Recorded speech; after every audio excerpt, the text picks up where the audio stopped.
Eropa di tahun 2020 dan 2021 dilanda pandemi. Di awal tahun 2022, Eropa dilanda perang energi, terutama Uni Eropa, Sekutu Amerika. Apa yang terjadi saat ini di negara-negara Eropa tersebut? Biaya hidup naik 2 kali lipat dibanding 1 dan 2 tahun yang lalu. Dan negaranya merugi dengan penurunan pendapatan negara. Jerman menyatakan bahwa negaranya rugi 3% dari GDP nasional karena melakukan sanksi ekonomi kepada Rusia. Demikian juga Perancis dan Inggris. Kerugian 3% Jerman itu senilai 150 billion dolar, hampir sama dengan APBN Indonesia untuk menghidupi rakyat Indonesia yang sejumlah 280 juta manusia itu. Agaknya Eropa sedang tidak baik-baik saja ekonominya. Apa-apa mahal di Eropa. Bahkan turis yang biasanya datang ke negara Eropa, di mana kita tahu Perancis adalah negara terbanyak di dunia yang didatangi turis, hingga 80 juta orang setahunnya, mengalami penurunan drastis 2 tahun terakhir karena semuanya mahal. Demikian juga Inggris, Swiss, Austria, Jerman merasakan dampak negatif dari berkurangnya turis dan berkurangnya pendapatan negara. Yang jadi pertanyaan selanjutnya, masih kuatkah dunia untuk menanggung satu perang lagi selain perang di Ukraina? Kita tahu perang memang banyak terjadi sejak perang Vietnam terakhir, namun perangnya tidak multi-state atau tidak banyak negara. Seperti Suriah dengan Amerika dan ISIS, Libya dengan Amerika, Irak dengan Amerika. Namun perang di Ukraina, di belakang Ukraina ada negara NATO, ada Amerika, ada Biden yang membuktikan dirinya hadir di belakang Ukraina dengan datang ke Kiev baru-baru ini. Dan di belakang Rusia ada Iran dan Tiongkok. Petinggi CCP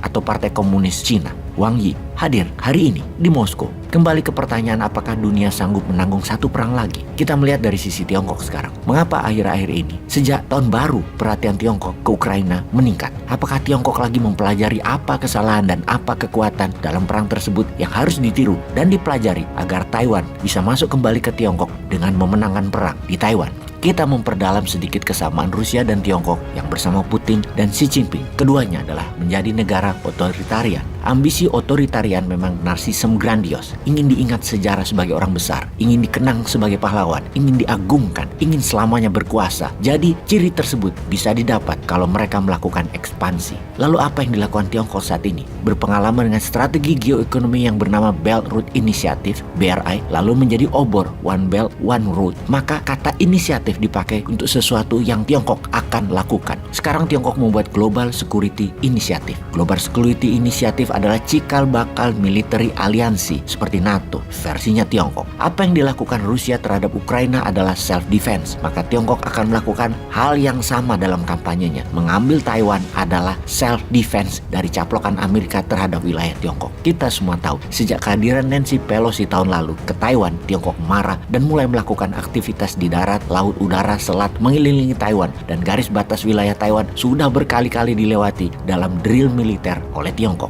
Drone ribuan kali diluncurkan, rudal balistik puluhan kali diluncurkan, demikian juga pesawat jet dan kapal perang Tiongkok. Tiongkok terakhir kali melakukan hal yang sama ketika Pilpres Taiwan di tahun 1996, dan sekarang 26 tahun kemudian Tiongkok kembali serius melakukan drill militer lebih besar dari yang pernah ada. Selain latihan, ada 3 ancaman yang secara resmi Tiongkok lakukan terhadap Taiwan yang kalau satu saja dilanggar, Tiongkok menyerbu Taiwan. Pertama, negara mana saja yang berani membangun pangkalan militernya di wilayah Taiwan, Tiongkok pasti akan serbu Taiwan. Kedua, kalau Taiwan membangun listrik tenaga nuklir dan membangun reaktor juga pengayaan nuklir sehingga bisa memiliki peluru kendali berkepala nuklir, sebelum itu terjadi, Tiongkok serbu Taiwan. Dan yang ketiga, yang terakhir, kalau Taiwan menyatakan kemerdekaannya, juga langkah-langkah politik menunda unifikasi Taiwan Tiongkok, maka Tiongkok akan serbu Taiwan. Perkataan ini diulang berkali-kali oleh Kementerian Luar Negeri Tiongkok. Petinggi CCP, Wang Yi dan Xi Jinping mengatakan ini berkali-kali. Tiongkok sangat posesif dan agresif sehubungan dengan Taiwan ini dengan mengatakan Taiwan bukan negara. Taiwan adalah bagian dari Tiongkok. Taiwan adalah provinsinya Tiongkok. Kita menganalisa sekarang perbedaan Rusia dan Tiongkok. Dari sisi militer, tentara Rusia banyak masuk di kombatan dalam perang dalam 20 tahun terakhir di dalam aneksasi Crimea misalnya, Georgia, Suriah, dan terakhir Ukraina. Sementara Tiongkok terakhir kali masuk kombatan atau berperang tentaranya adalah di tahun 1979